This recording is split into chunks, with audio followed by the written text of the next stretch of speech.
Hey everybody, this is Kenny Cummins here of Chilling with Kenny C right here on TMVCafe.com, bringing you entertainment to your ears. I'm excited to be joined with an incredible band, very unique name of the band per se, Drummer Exchange Program. Uh, and I believe we got two members of the band right now. Hello, Howdy, how you doing, Kenny? I'm Taylor. This is Jamie here. And Taylor and yeah, strange Jamie. name. So how y'all doing on this Thursday evening?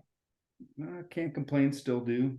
Yep, everything's been pretty excellent. Just got home from work and was just really looking forward to spending time with you and having this opportunity to interview. Well, Yep, miles off.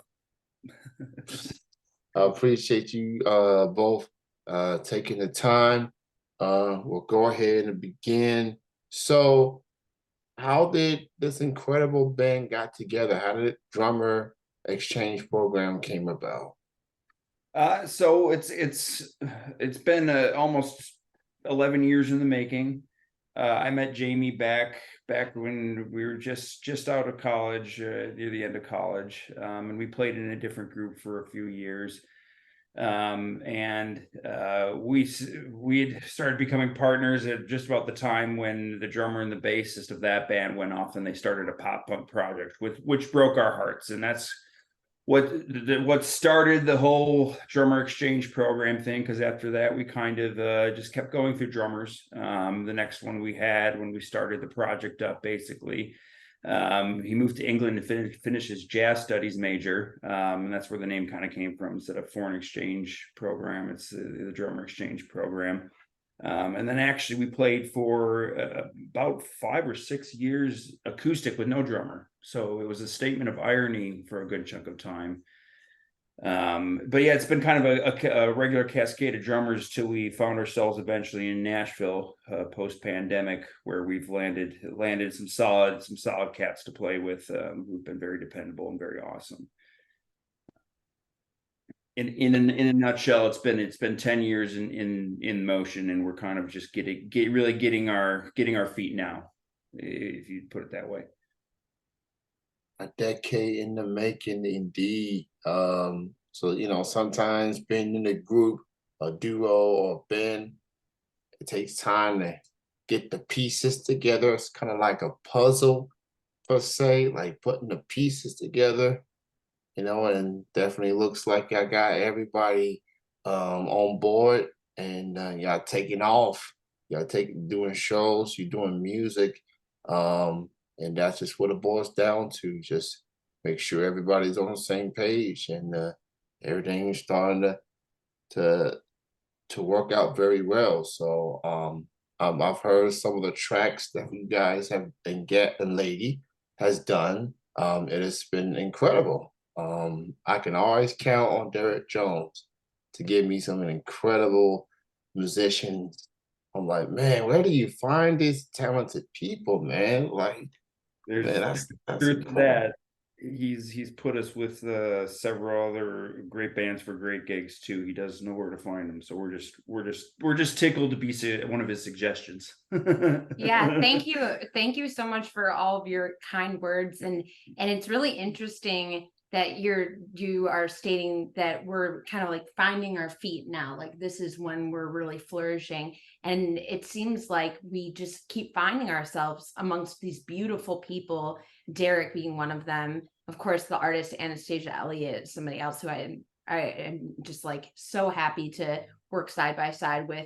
But every single musician, every single venue, it's just incredible the people that we get to connect with here in Nashville.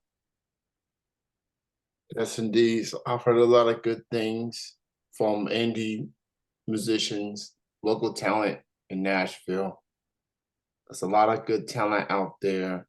And I've always used the analogy like you go to a grocery store in Nashville and you run into a musician, you probably don't even know it. There's just a lot of talent out there. It's a lot of amazing talent.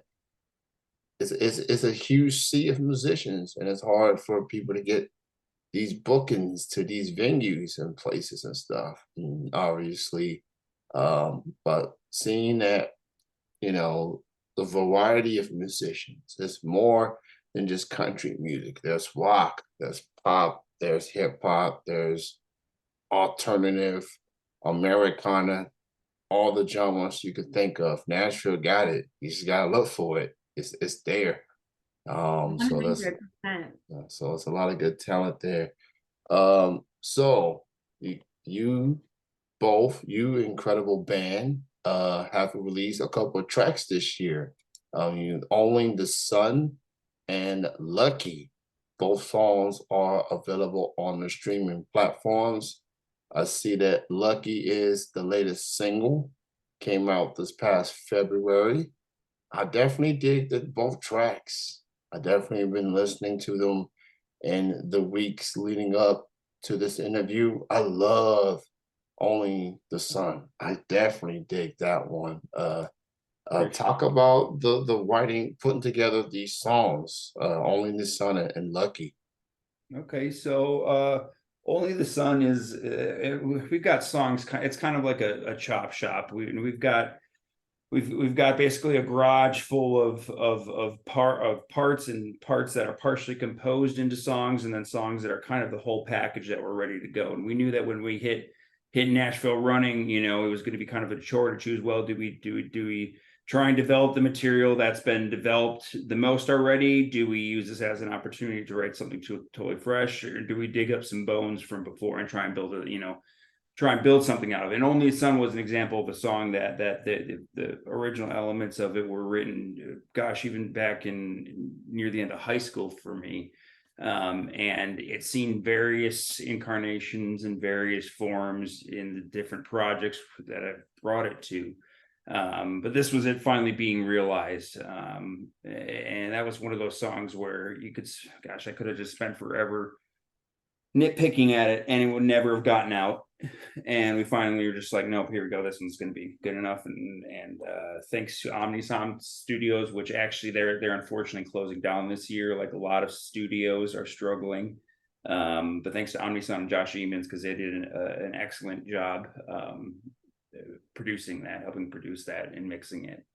They definitely made it sound very, very, very awesome, and we're very pleased with that one. So that's an old one. That has finally come to fruition.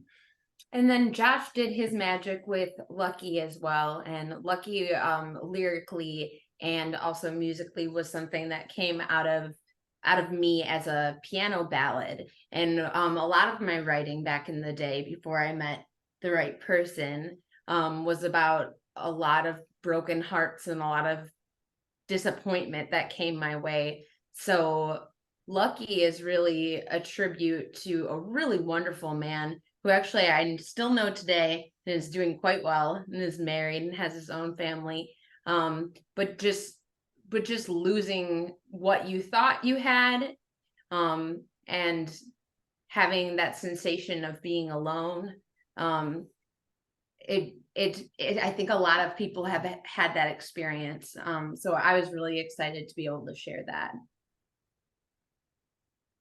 I definitely love these tracks and what y'all bring to it lyrically. Getting the feels with these songs, that's kind of the slogan these days, catch these feelings per se. And I'll definitely enjoy this project. I mean, Drama Exchange Program is such an incredible band. So if you're not on that bandwagon, you definitely should get on, because I truly believe that DEP got a lot in store in the foreseeable future. But before we look ahead to 2024, what's some of your favorite highlights, favorite moments, favorite memories in 2023, whether it's a studio session, whether it's doing a show? What's some of your favorite moments in 2023? Well, I know we're gonna have the same things, Sarah and I, because we had a very I mean, it's been a year of growth. We've had solid gigs every other weekend, which as an independent band, getting our footing was that's a big thing for us. It's getting something solid happening twice a month. always having something on the calendar. That was how the year started. So that was a good start for just to, just to prime the pump, right? And then rolling into fall has been probably the most creative time in our music history, as a band, as her and I writing together. We kind of kicked it off with a Spoopy Festival, which for the folks that don't know, in the Tennessee area, it's the festival to be at every time fall comes around. Kind of a Halloween themed festival. It takes place in Adams, Tennessee. Awesome place if you haven't heard of it.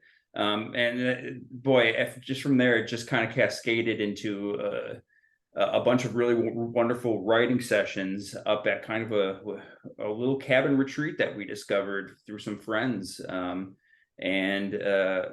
We just kind of tried to apply I'm not sure if it was the Eric Clapton, and gosh, and there's someone out there's going to be like, oh, of course it was, who was them or them, but I can't remember who it was, but maybe it was Eric Clapton, where he escaped to the cabin to try and write an album and forced himself out of his normal element, out of his normal space, to see if that could help him be more creative. And we tried it, and it was a gamble. And we're driving up into these woods for the first time going, well, we just met these people.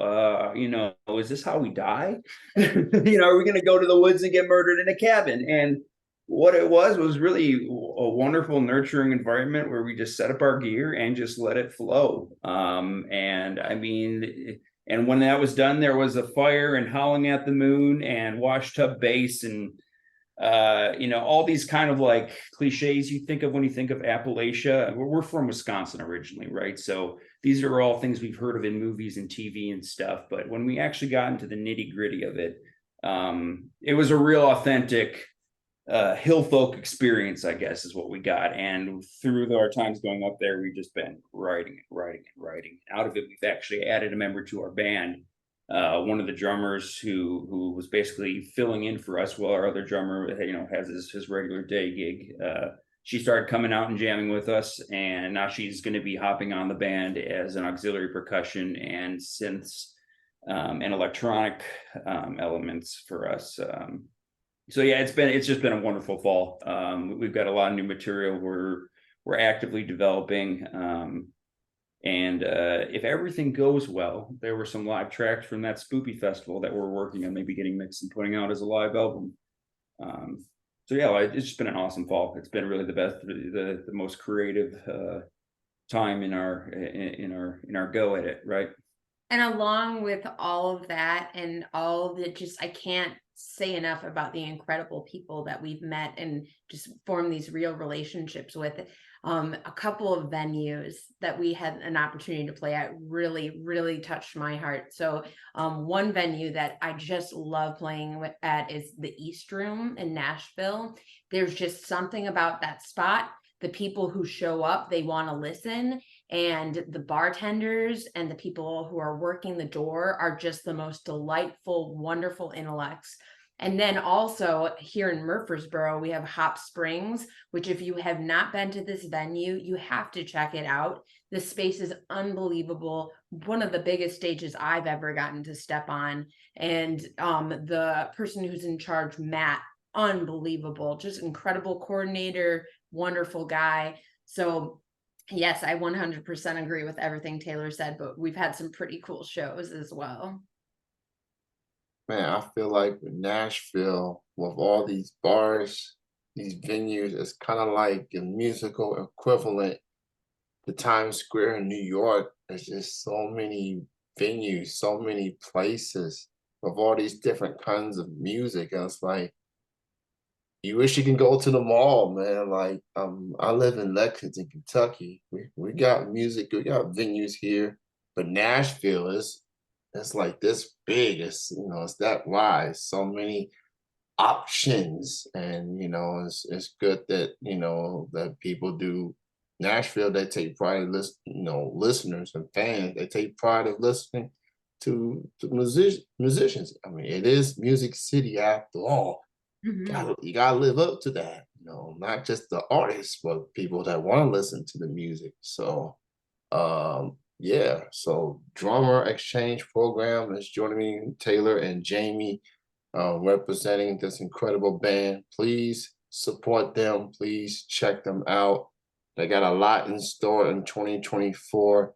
Until then, check out their latest singles, Into the Sun and Lucky, available on all the platforms now.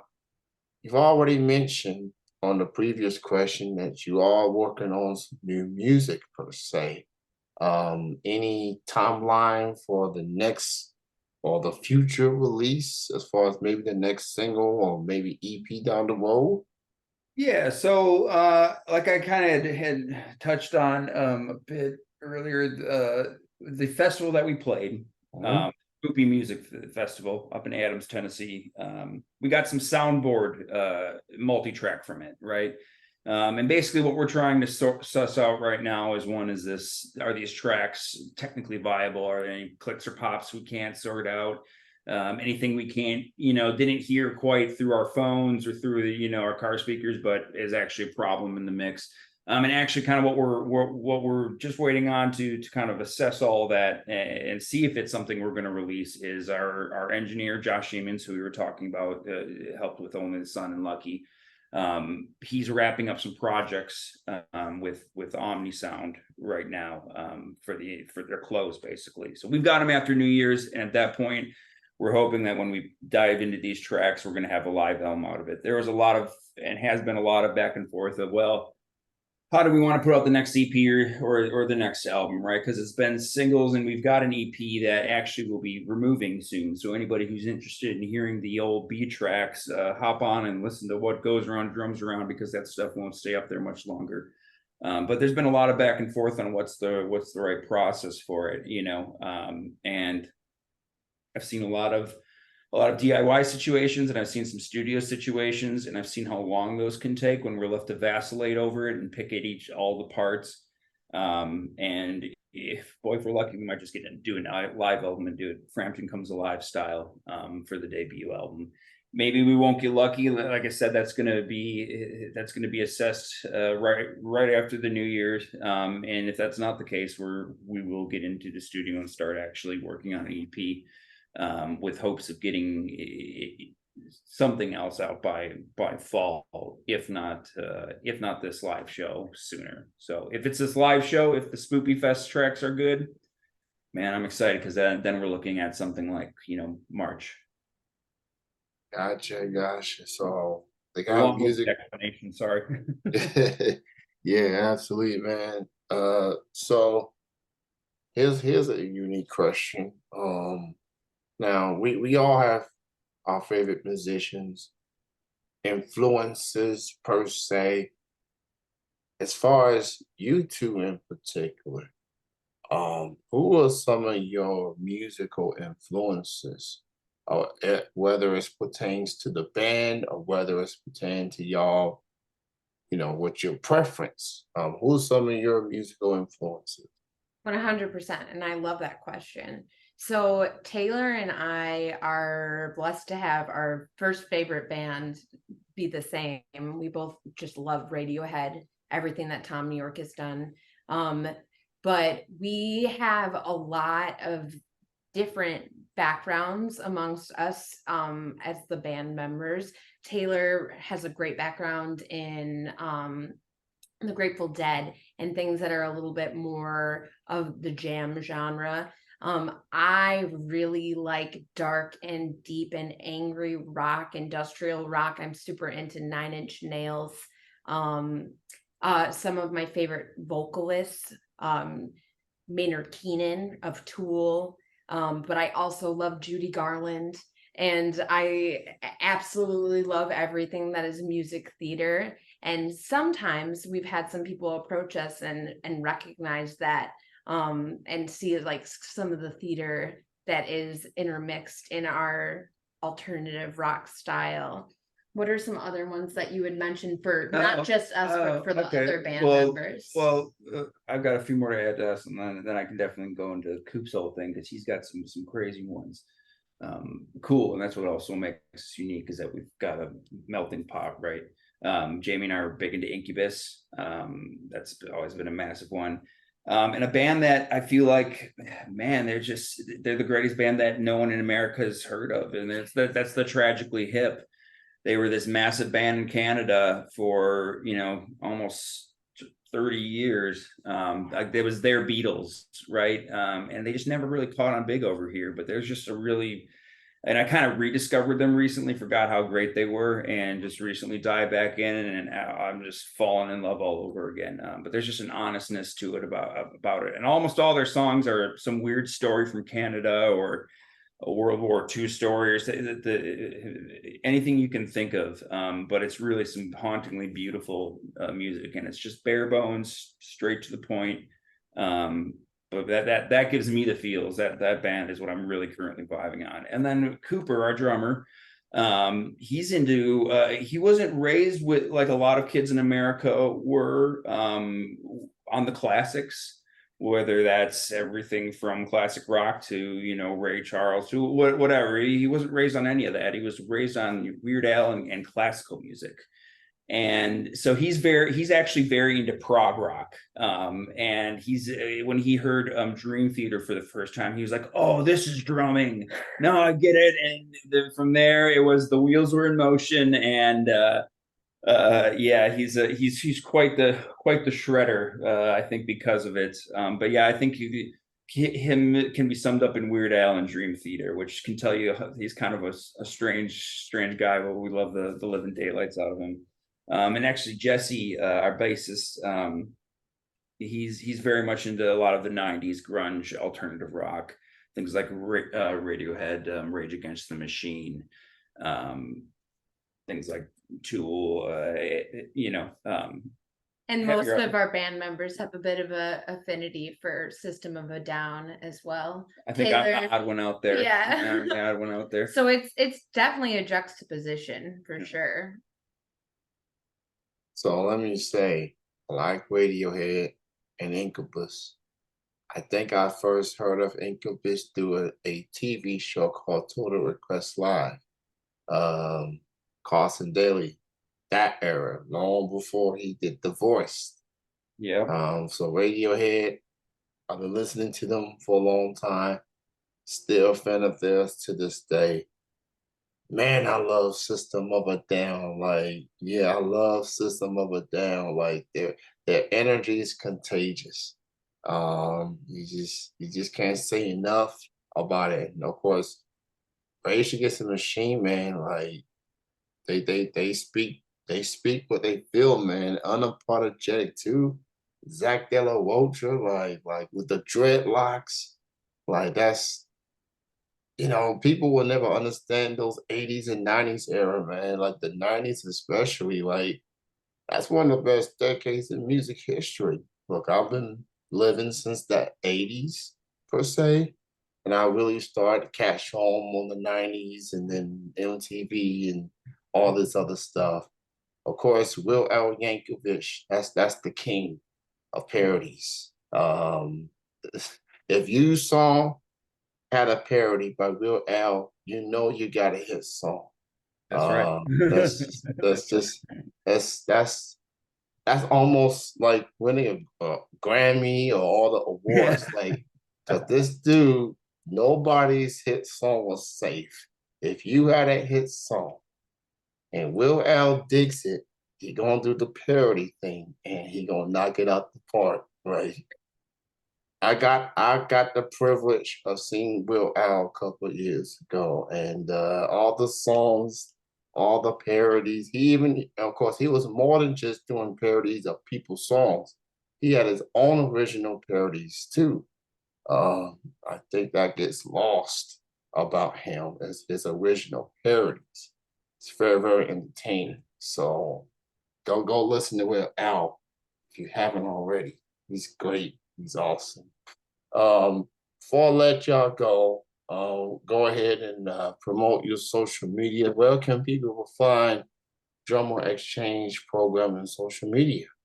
Oh, well, so here's the great thing about having a weird band name is you have instant search engine optimization. I didn't pay a cent for it. And if you search up Drummer Exchange program on any of Instagram, Facebook, that's will pop up. Blue recycling logo with little drummers falling off of it. You can't mistake it. But I believe it's actually facebook.com/drummer exchange program, instagram.com/drummer exchange program. We also have a website that's about to get a revamp, and we're going to be putting out a fresh version before New Year's. So if you want to get that old vintage look of the website, though, you can always visit www.drummerexchangeprogram.com. Like you so graciously mentioned, we have Only the Sun and Lucky up on all the streaming platforms. And we're looking to get something out there very, very soon. It's just a question of which what. Drummer Yeah, so- exchange program, a band, not a drum Yeah, circle. we're just a band with a weird name, not a drum circle. That's right. Yeah, we're gonna start. I think we're gonna put that on the t-shirts next. Isn't just a band, not a drum circle or something like that. So when I saw that recycle thing, it reminded me of the it goes back to the 90s. If for those way before your IMAX, there was Windows. Like you had the Windows back in the 90s. You had that recycle bin, which you can just put the files in and delete it. That's what that recycle logo reminded me of, was that recycle, like for Windows, way before Mac and everything. So it's another 90 reference there. Like people never understand. That was people never understand that at all. So Taylor and Jamie, it was very nice to have y'all here, having this conversation. Thank you both for your time on this holiday season. I'm looking forward to the new music in 2024, and I will definitely keep in touch with y'all. And I do play music on this platform, so once y'all new music come out, I'll be playing it. Just Right. putting it out there. I love it. Thank you so much, Kenny. Thank I you. appreciate you and what you're doing, giving a voice to these little folks like us. And I appreciate the yapping, as y'all pointed out in promoting this interview. Y'all have a good night. Enjoy the rest of your week. All right, thank you, sir. Hey, Thank man, you. Merry Christmas to you. Merry Christmas to you. Y'all have a good night. Take care. All Bye. right.